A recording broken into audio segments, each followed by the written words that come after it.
Vasudevaya. Om Namo Om Namo Bhagavate Vasudevaya. Om Namo Bhagavate Vasudevaya. So the first song from Narottama Thakur that we'll begin today with is called Nitai Pada Kamala. And if we could pull the lyrics up as well, that's if you look on KK Songs, the lyrics are there. And there's a audio of Srila Prabhupada chanting this. So we'll go through, it's about 6 minutes long. So we'll start by going through we'll listen to Srila Prabhupada establishing this song. And then from there, we'll discuss it a bit and we'll look at his life and we'll look at one other song today as well. So Nitai Pada Kamala. Very good. And I think if we could play it and also have the lyrics, that would be nice as well. I'm not sure if we can do both, if we can play the song and have the lyrics showing on the screen.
Hare Krishna.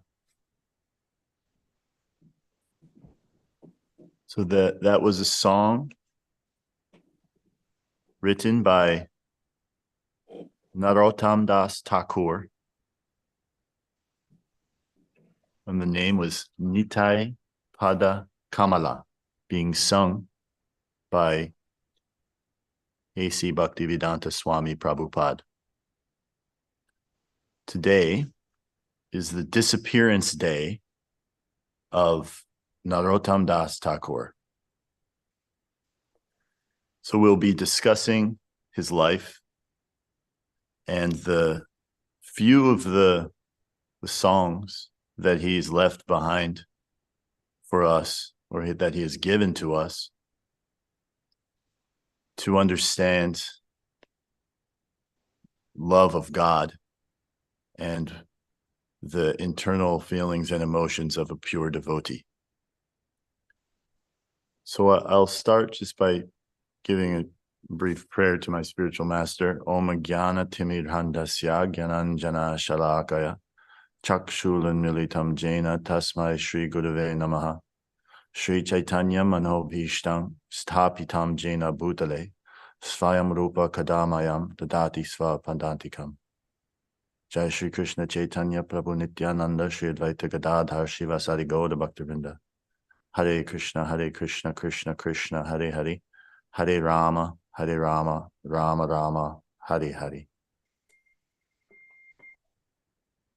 So today as we can see, I'm in the temple. I have a few devotees here in the temple, and I also have, there's about 10 participants on the Zoom. And what I would like to do is read the lyrics of the song that we just heard. And I can read the lyrics, or if it's possible, technically, we could read the lyrics. We could have the devotees read the lyrics in the same way that we would read the verse. We can just each, we can pick out 4 devotees who would like to read the lyrics in English of the song. Okay, so Murari Gupta is going to, so he can start with the first stanza, I guess you could say. And then if possible, I'll try to make it so that we can unmute yourself if you'd like to. Raise your hand if you'd like to read one of the stanzas or, one of the verses, and we'll unmute you when the time comes. Okay, so we're going to start with this first one here, reading it. The lotus feet of Lord Nityananda are the shelter where one will get the soothing moonlight, not only of one, but millions of moons. If the world wants to have real peace, it should take the shelter of Lord Nityananda. Unless one takes shelter under the shade of the lotus feet of Lord Nityananda, it will be very difficult for him to approach Radha Krishna. If one actually wants to enter into the dancing party of Radha Krishna, he must firmly catch hold of the lotus feet of Lord Nityananda. Jai. Would anyone else anyone online like to read? If not, I'll just move on and I'll just read it. It's fine. I'll read one for you, Prabhu. Okay, Jai. Bob's going to go, and then Sati is going to read one. Yeah. Okay, Hare go ahead, Krishna, Bob. everyone. Hare Krishna. Okay. Anyone who has not established his relationship with Nityananda Prabhu is understood to have spoiled his valuable human birth. Such a human being is actually an uncontrollable animal because he never uttered the holy name of Nityananda. He has become merged in the so-called material happiness. What can his useless education and family tradition do to help him? Thank you, Bob. Sati here in the temple is going to read the next one. Being routed into false prestige and identification with the body, one is thinking, oh, what is Nityananda? What can he do for me? I don't care. The result is that he is accepting something false to be true. If you actually want to approach the association of God Krishna, you must first achieve the mercy of Lord Nityananda. When he is merciful towards you, then you will be able to approach God Krishna. Therefore, you should firmly grasp the lotus feet of Lord Nityananda. Yeah. One more? Anyone out there? Hare Krishna. Jai. All glories to Srila Prabhupada. The lotus feet of Nityananda are not illusion. They are a fact. One who engages in the transcendental loving service of Nityananda is also transcendental. Always try to catch the lotus feet of Lord Nityananda. This Narottama Dasa is very unhappy. Therefore, I am praying to Lord Nityananda to make me happy. My dear Lord, please keep me close to your lotus feet. Hare Krishna. Hare Krishna. Such a wonderfully instructive song. With so many different deep points. So first, before I start to discuss this, I would just like to begin by establishing my lack of qualification and the fortunate position that I and we all find ourselves in here to come so close to a personality such as Narottama Thakur. And the details, as I was doing the research for today, there's various details of Narottama's life that I could not find specifically authorized versions. There's so many aspects of his life that are described in different books and things online.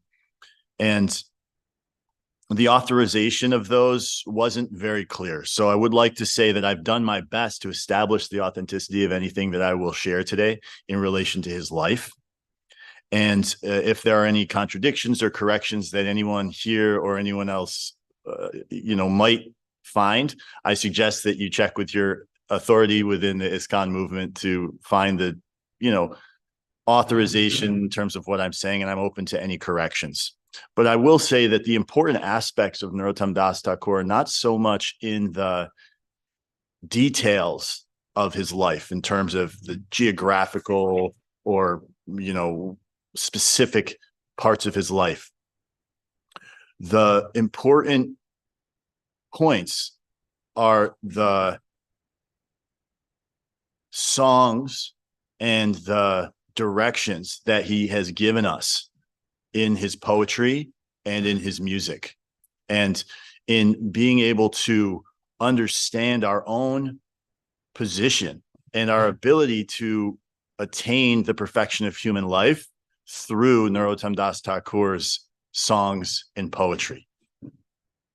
So these are an insight into the heart and mood of a pure devotee at the highest level, who specifically came to this world to show us and guide us the directions in attaining the highest perfection of human life, which is to attain love of God.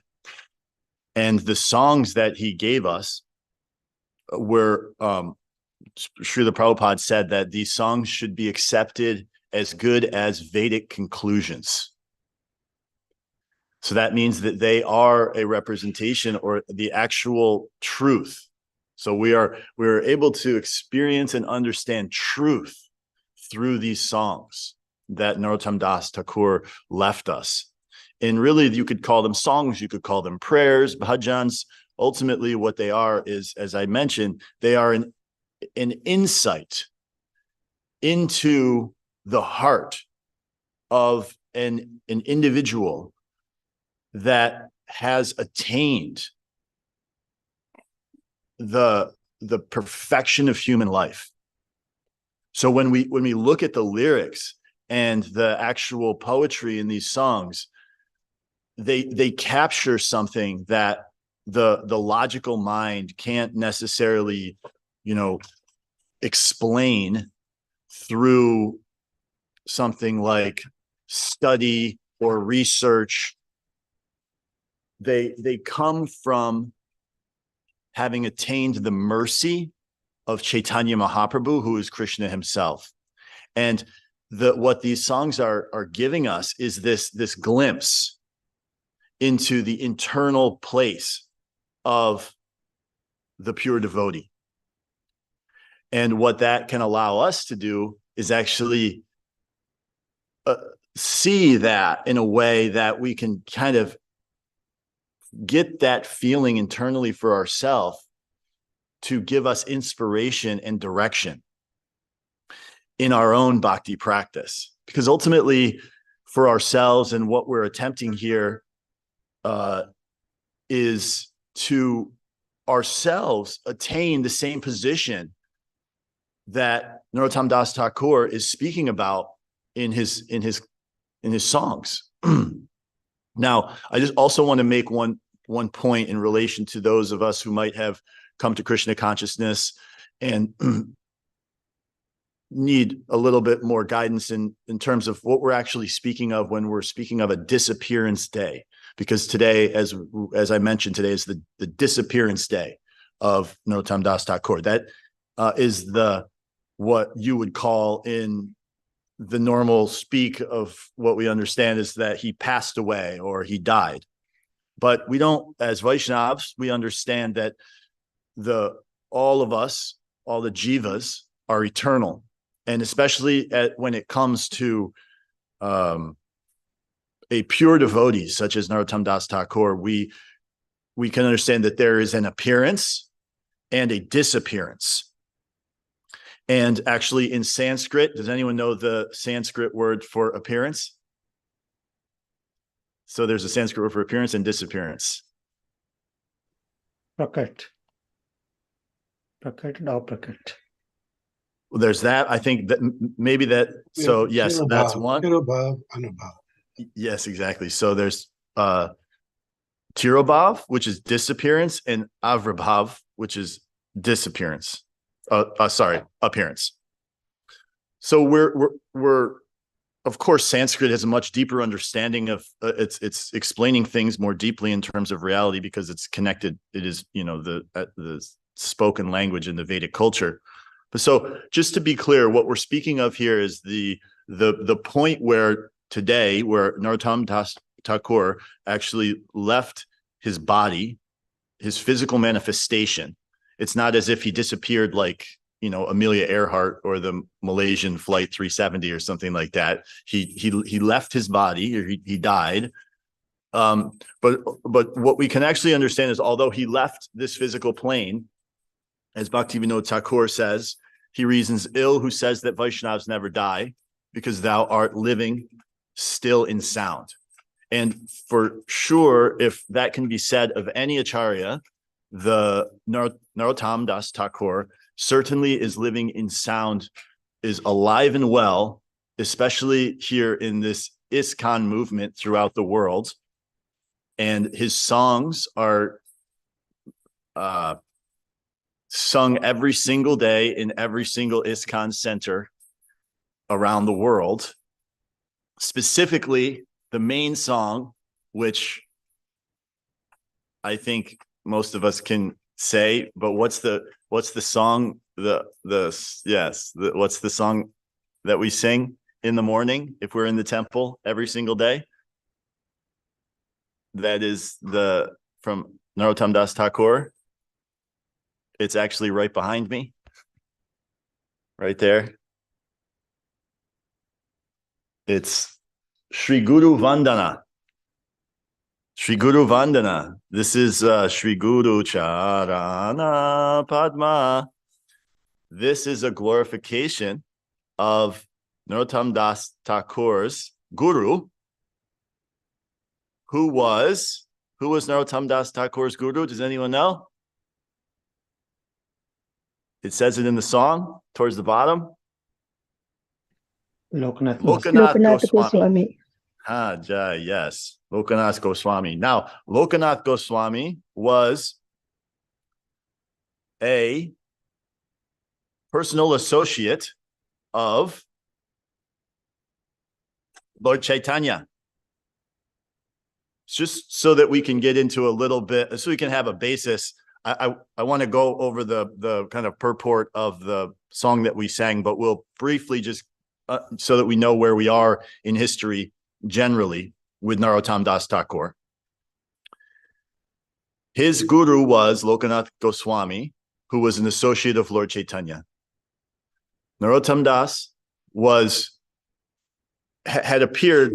There's conflicting time frames of exactly when he appeared, but it's right around the end of Chaitanya Mahaprabhu winding up his pastimes.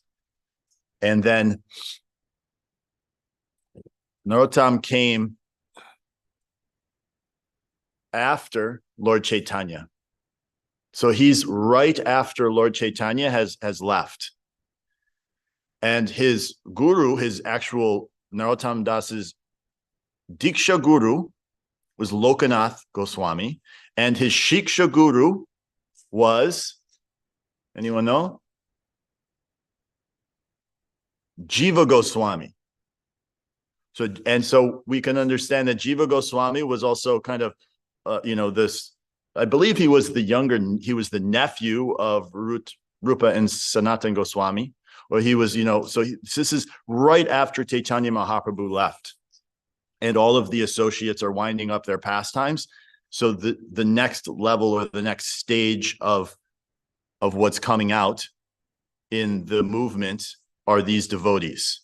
And just a few other aspects of Narottama in terms of he had two very close, he had multiple close associates, but many pastimes that Narottama Das exhibited with two of his associates, two very close associates, and they were all Shiksha disciples of Jiva Goswami, were Srinivasacharya and Shamananda Prabhu. And so these three were directed by Jiva Goswami to do different aspects of preaching throughout Bengal.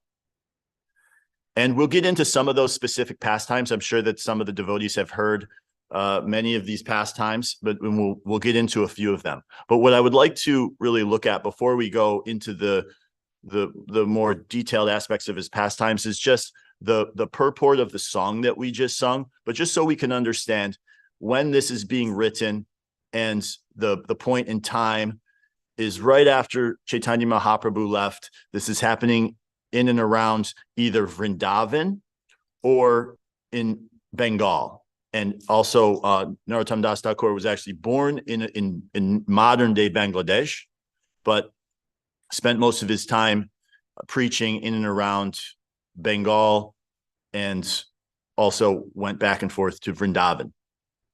So if we look at this song that we just sang, Nitai Pada Kamala, the lotus feet of Lord Nityananda, this is the one of the aspects of Narottama Das Thakur. It is said in some places that Narottama is non-different than Nityananda. I don't know how bona fide that is, or in terms of what exactly that means, but certainly, as we can see from this song, Narottama has a very deep connection with Nityananda.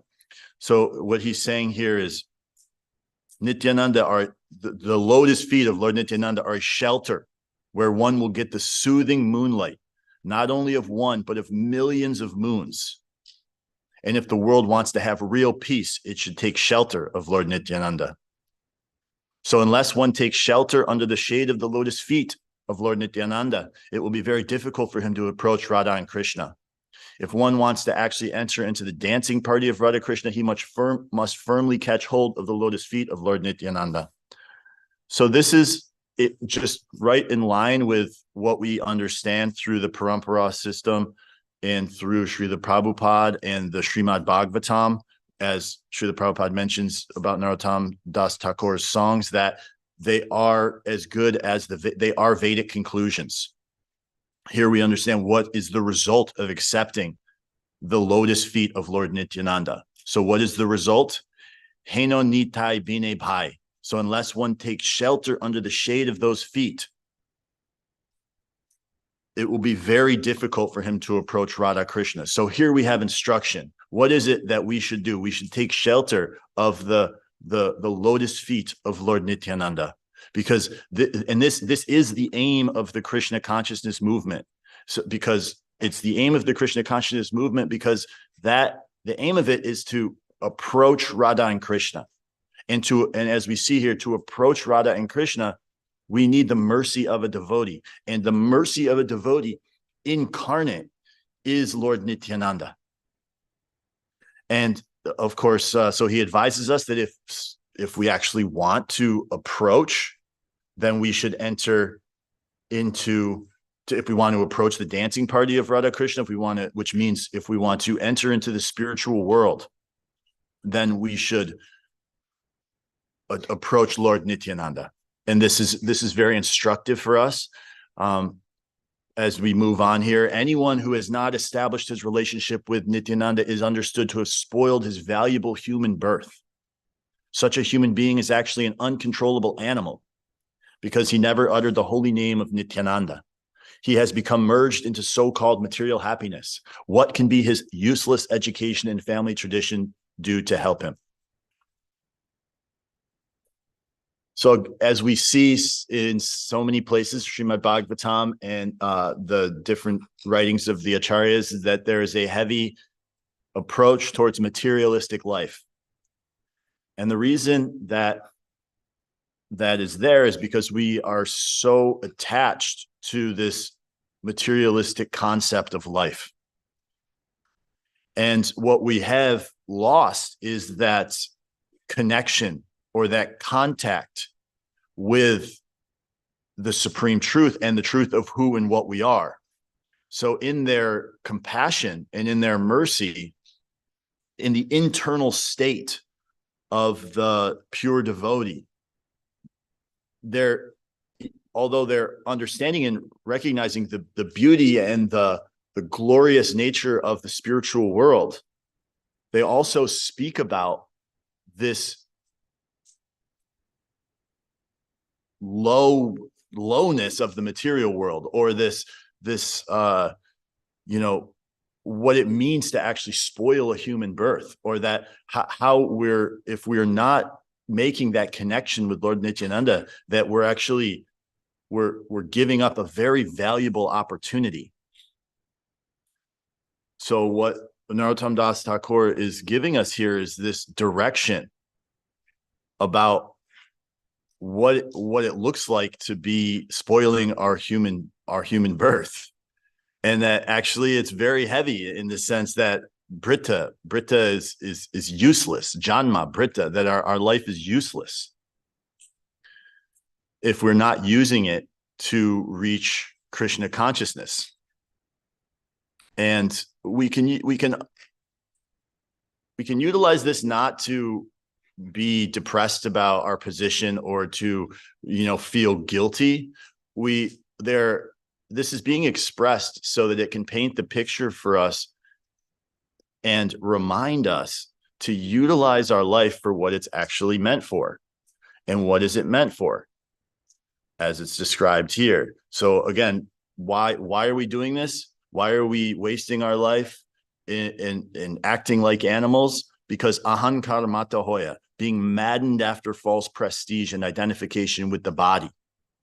One is thinking, oh, what is Nityananda? What can he do for me? I don't care. The result is that he's accepting something false to be true. This is one of the points that Narottama Das Thakur has come to this world to actually show us reality. We are in this ahankar state, this being maddened after false prestige. This is the conditioned position of the living entity without connection to Krishna consciousness. And so this is why we're acting this way. We've forgotten our eternal relationship with Nityananda. So this is Narottama Das Thakur's mission, and these songs are 100% created to give us direction back towards the goal. And we're accepting, without the direction from the acharyas and the mercy from those who have come to teach us in the line of the Vaishnavas, we're in illusion, and we're accepting the illusory energy as factual. This is Maya, right? And so Maya means that which has no existence. We're accepting a non-existent situation as reality. But what is not an illusion, as described here, the lotus feet of Nityananda are not an illusion. That's a fact. Prabhupada made many mentions to all of the art that was created under his direction within ISKCON. We can see so many beautiful paintings and so many beautiful representations of the spiritual world. And what Prabhupada has said is that those are the actual pictures of reality. When we see this art, this of the devotees that were empowered to create this art that is in all the books and of course around the temple, we're seeing a picture of the spiritual world, and that is the eternal reality that we are striving for. This material world, what we're seeing with our eyes, is not a factual reality, but the lotus feet, as it is being described here, the lotus feet of Nityananda are not an illusion, they are a fact. And one who engages in the transcendental loving service of Nityananda is also transcendental. So when we're here in this temple, and when we're here within the ISKCON movement inside of the Parampara, being guided by Srila Prabhupada and the disciples of Srila Prabhupada, we're actually in a transcendental position.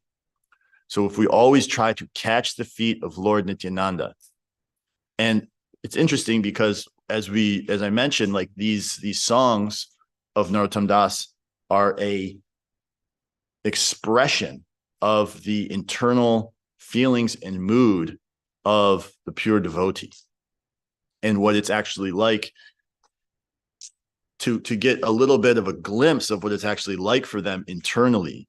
And this is a common thread in relation to how it's expressed, that this Narottama Das is very unhappy. Therefore, I am praying to Lord Nityananda to make me happy. My dear Lord, please keep me close to your lotus feet. So somehow there's this, and this is a common thread, that there's this mood of separation and unhappiness in the heart of the pure devotee. We saw this with Chaitanya Mahaprabhu as well. Like he's like going into these fits of like, it's almost like madness over the feelings of separation from Krishna. And in that feeling of separation is this also this dichotomy of the highest happiness of this love in separation. It's a very confidential, deep topic or kind of concept to try to wrap our heads around in this, state, at least for myself, to be in. But these pure devotees, they're in this place of feeling of loss or separation. And in that, it's like, that's where their prema is like thriving, in this feeling of like, of like pain in being separated from the Lord's devotees and of course from the Lord himself. So these are just a few points in relation to this particular song here. You know, there are so many songs coming from Narottama Das that he has left for us, and they all are centered around one thing, which is how to attain love and our natural position as servants of Radha and Krishna. As Chaitanya Mahaprabhu says, Jiver Sarupoi Krishna Nitya Das. We are eternal servants of Krishna.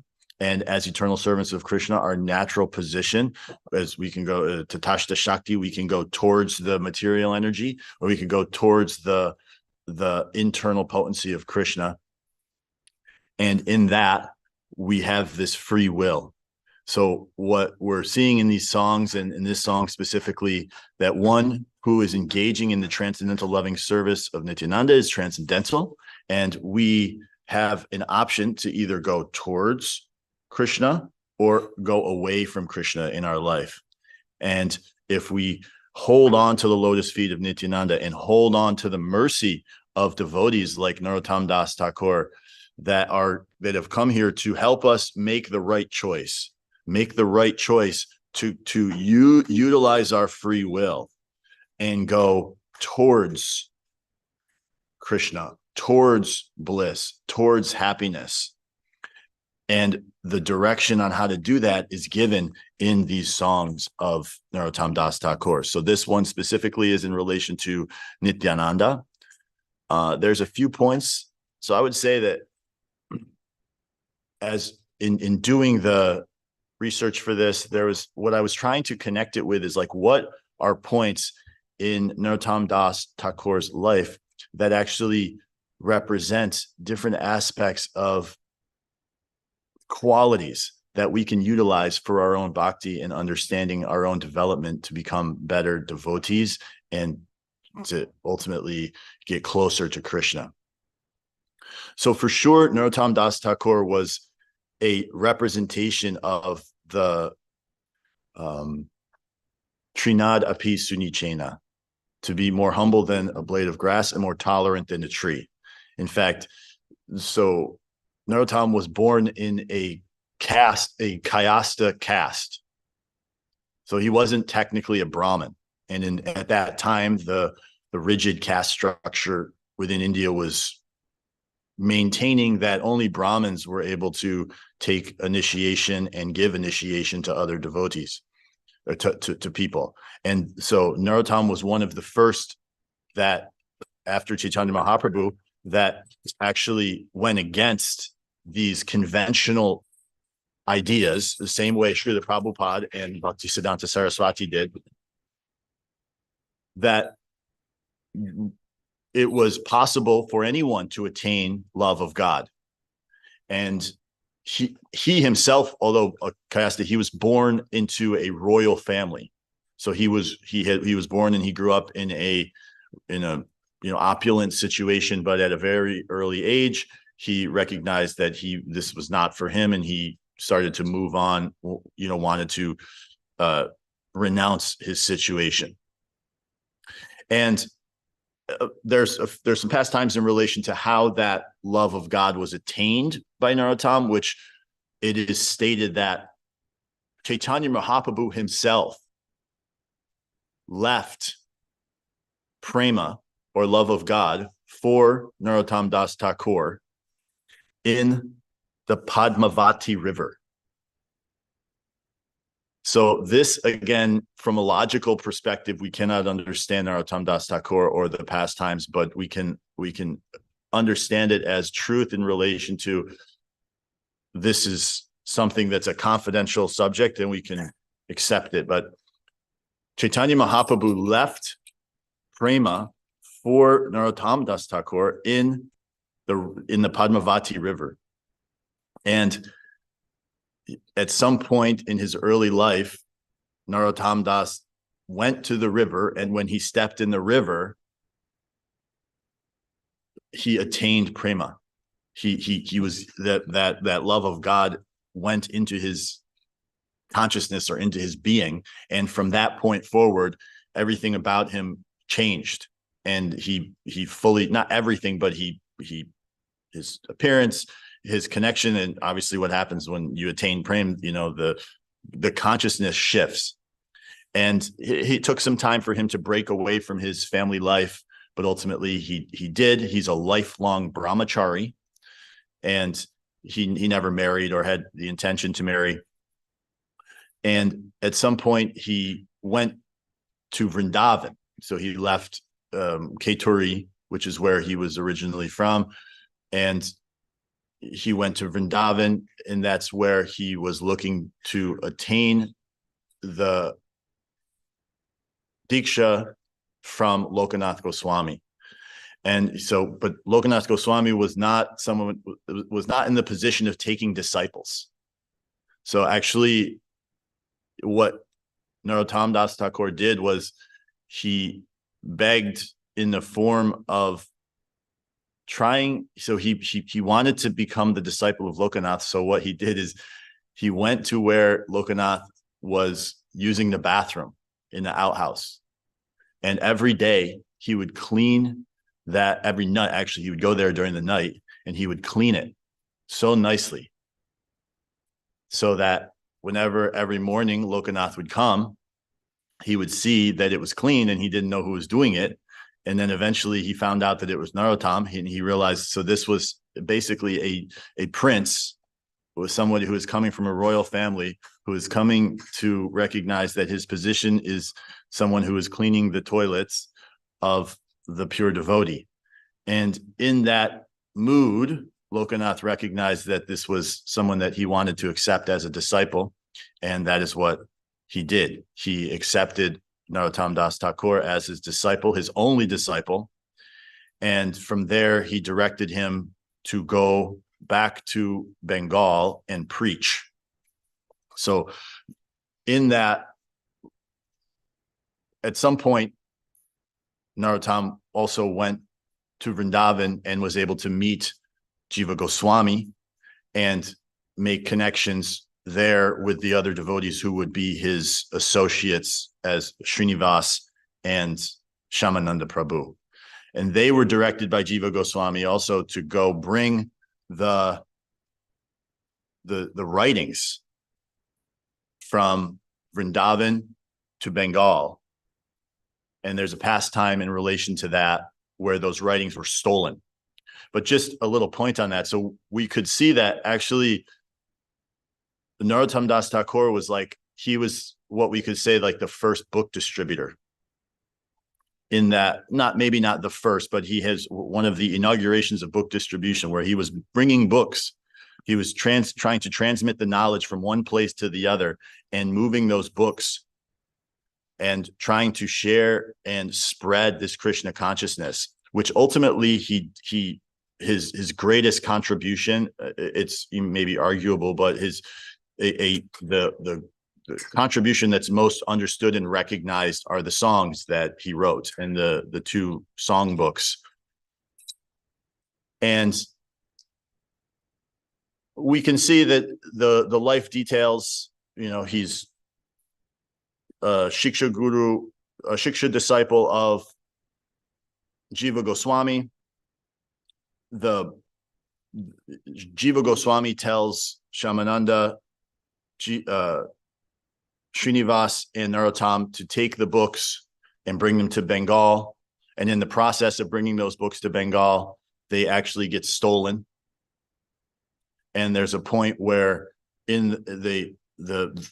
what happens is there's a astrologer who is the director of who's the astrologer of the king in one of the areas in between where they're bringing the books. And the astrologer tells the king that there's a great treasure that's going to be passing through this area in some trunks. And if you take that, then great fortune will come to the kingdom. So then he says, okay, well, send my guys out to go get them. This is in a place called Vishnupur. And this king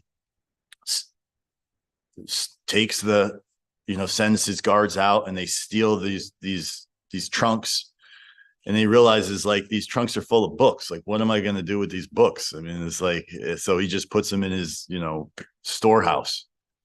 And then at some point, Srinivas, so of course the devotees are like, oh my God, what happened? Like the books are stolen. Like, what are we going to do? Our life, they're totally morose and in this position of total sadness.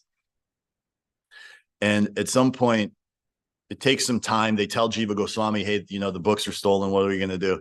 So he says, Jiva Goswami tells him, okay, well, just go to Bengal and preach. So Srinivas actually goes to the village goes to Vishnupur and stays for a while, not knowing that that's where the books are being kept. And at some point, he gets an audience of the king and then he explains to the kings that his books were stolen. And at that point, the king realizes what he's done, that he's actually stolen the books of these saintly devotees. And he surrenders at the feet of Srinivas at that point. And he becomes an initiated devotee of Srinivas, and he gives them back all of the books and actually turns his kingdom into like a place of devotion, and he completely transforms.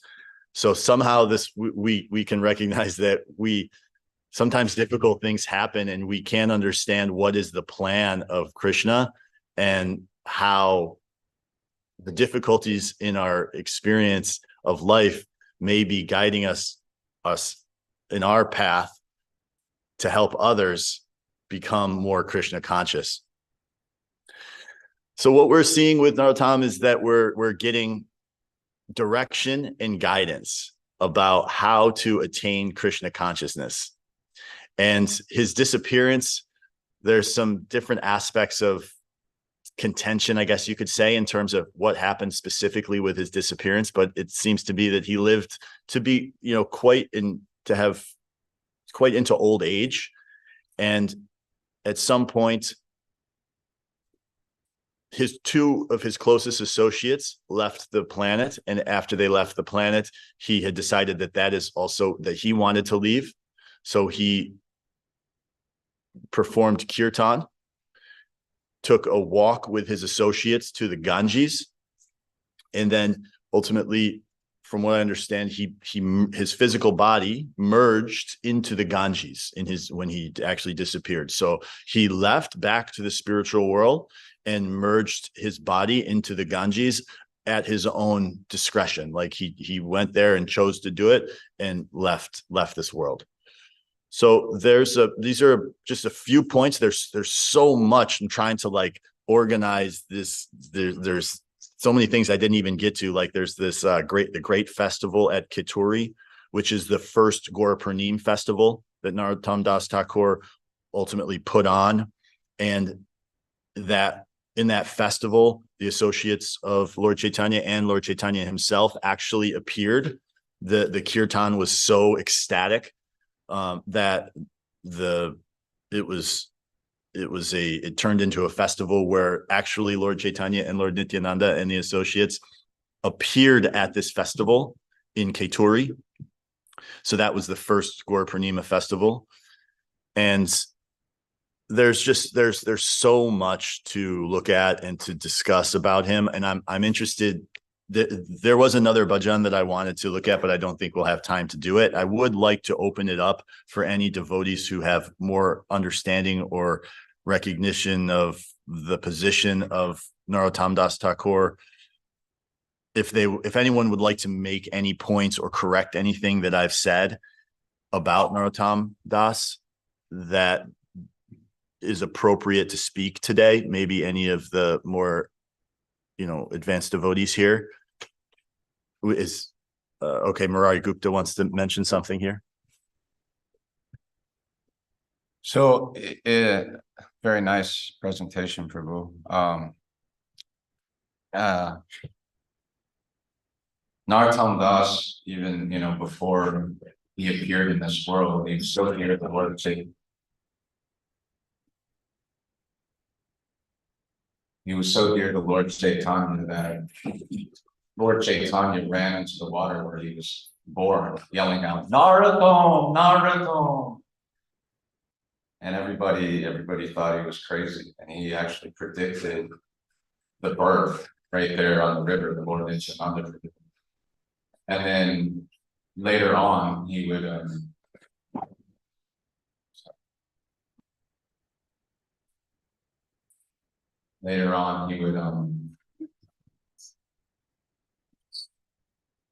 actually order Lothna Goswami to initiate in the future.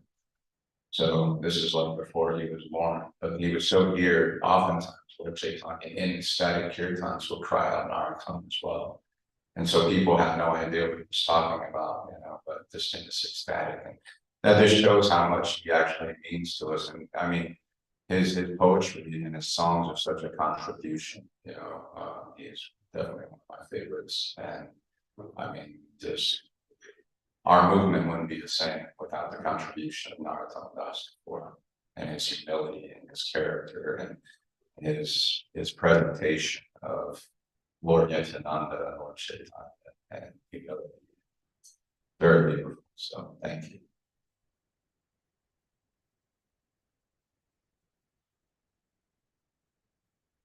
Yeah, that's these songs of his. It's like this, to be able to gain the insight into what it's like in the heart and mind of a pure devotee like that has attained such a high position.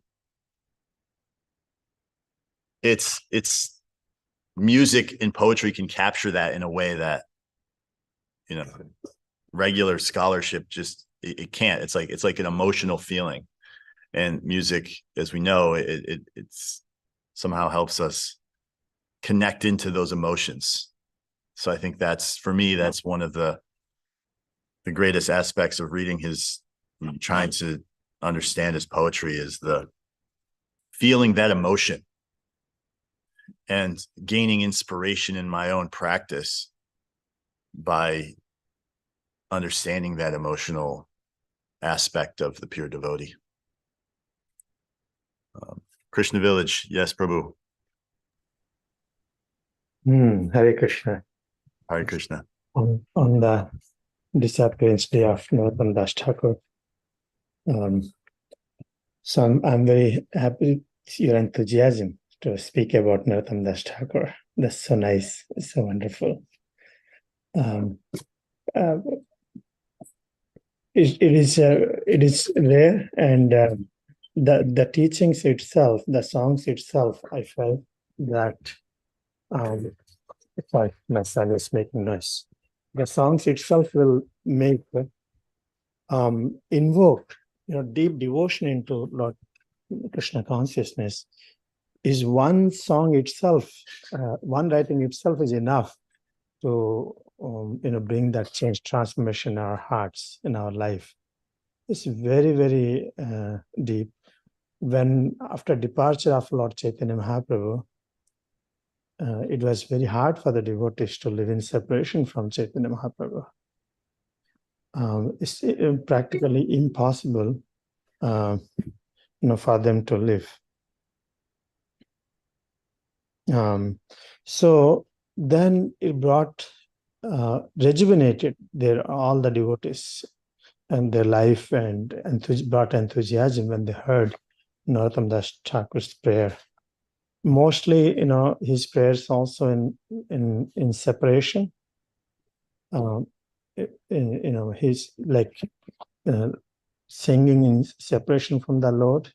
And when we hear this, we feel the separation that is very relevant to our Gaudiya Vaishnava movement in Vipralamba Bhava.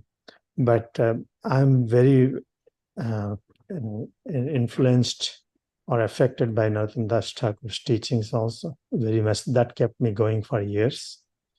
I'm glad that you were speaking on that enthusiasm. It's very nice. I feel everyone in our movement should learn, read and sing all this glories which is written.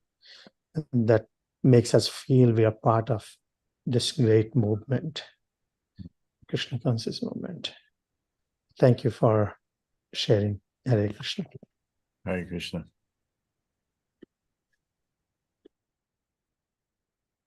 Yeah, I mean, one could say that Narottama Das was like a musical prodigy. That's maybe what they would say. I think he was also so from what I understand, there's sampradayas. Prabhupada didn't mention this too much, but is an understanding that there's like sampradayas of kirtan coming out of Bengal, and that one of the sampradayas is the sampradaya. It's the Garanhati. So, and this was established by Narottama Das Thakur, and that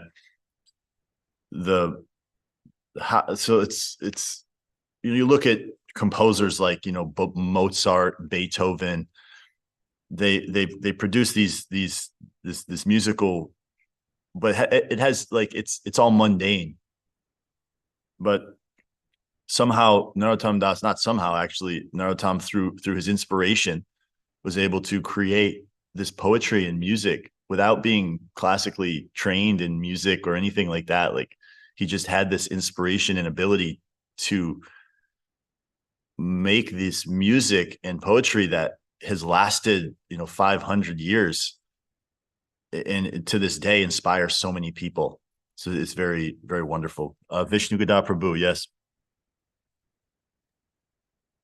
So you mentioned, Prabhu, that Narottama Das Thakur received love of God, prema, by bathing in the Padmavati River that was left there.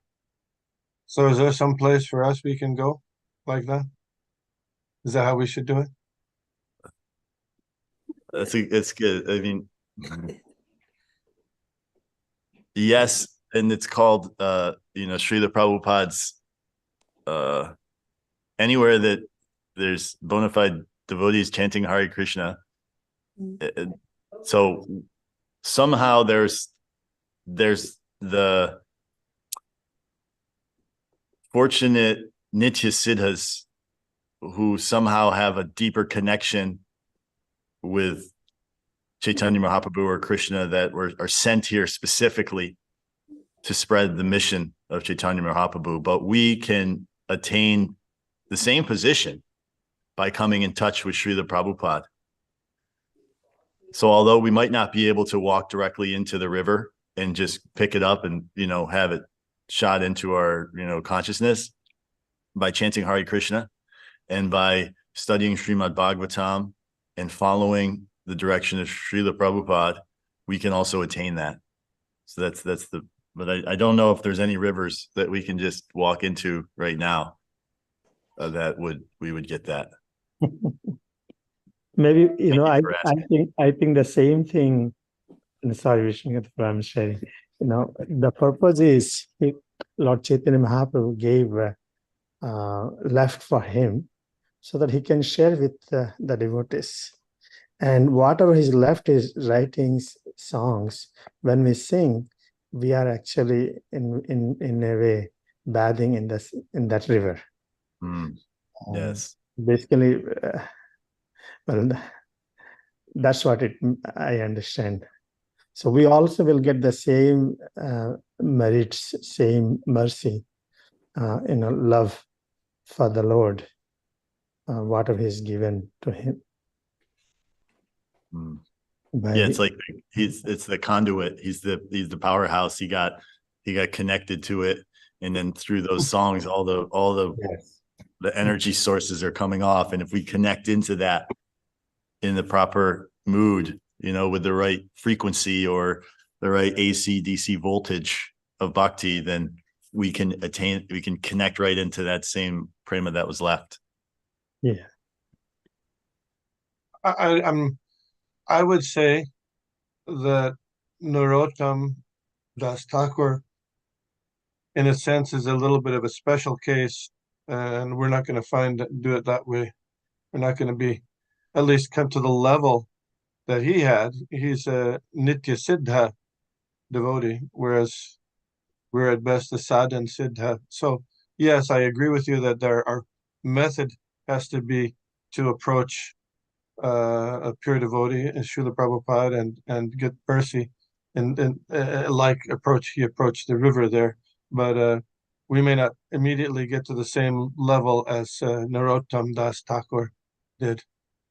Also, you mentioned about and Murari Gupta mentioned about the calling of Lord Chaitanya was traveling in Bengal, and he called the name Narottam. So, we have histories of the Chaitanya Bhagavat and Chaitanya Charitamrita, but we don't find that particular this pastime there, and in the Chaitanya Charitamrita or Chaitanya Bhagavat. So, where did you get that? How did you come to conclude that that's what happened? Well, so actually, I personally, Murari Gupta said that he called out for Narottama, but I didn't mention that specifically because there was a bit of a challenge in finding a bona fide source for that, which, as I mentioned in the beginning, there was a challenge in establishing a lot of the specific aspects of Narottama Das's pastimes. And from what I understand, that specific pastime is from the Prema Vilas. And so, yeah, that's according to the Prema Vilas. But then looking deeper into the Prema Vilas, I saw that actually Prabhupada never mentioned Prema Vilas anywhere. And so a lot of the aspects of Narottama Das's life that I did pull were from ISKCON Desire Tree. And ISKCON Desire Tree is quoting Prema Vilas, but that doesn't make it, 100% bona fide. So I didn't mention it in relation to him calling out to Chaitanya Mahaprabhu calling out for Narottama. So that's up for, I can't confirm or deny that. I mean, Prabhupada never confirmed the Prema Vilas, the Prema Vilarta. Yes. So that one I can't say for sure, but we don't have a bona fide source from what I understand in the Prema Vilas. So that can't technically be said that it's a bona fide pastime. Is that okay? I don't know. You might say it's a little tricky. It also that there's some description in the Bhakti Ratnakara, which Srila Prabhupada does quote. The details of that, though, you have to be a little careful because there's different versions of the Bhakti Ratnakara. But if devotees, ISKCON devotees, they're staying at the place, or they have tours of the place where apparently, or at least they say that happened, where Lord Chaitanya was traveling and doing kirtan, and there's a specific place, I think it's called Prema Tali or something like that, along the Padma River, which is a branch of the Ganges. And so, and there's, you can go on a tour there if you like. So apparently it's well accepted within ISKCON, but the exact source, I'm not real clear on exactly where it is. There's because some people say that occurred, the saying of Narottam by Lord Chaitanya occurred at a place called Kanai Natashala, which was on the way from Navadvip to Vrindavan, which would be west instead of east. The Padma River is east of Navadvip, so it's a little tricky. I'm not convinced of all this stuff yet. Yeah, I wonder if there's a way that we can do some research and come up with any type of a deeper understanding of it. I guess the important point to keep in our thoughts is like, where are we getting the pastimes and the guidance from, and not just to accept things that we're reading, especially in the age of the internet, for bona fide truth, unless there's legitimate sources and authorized scriptures that are directing us to those pastimes. And this is one that is questionable.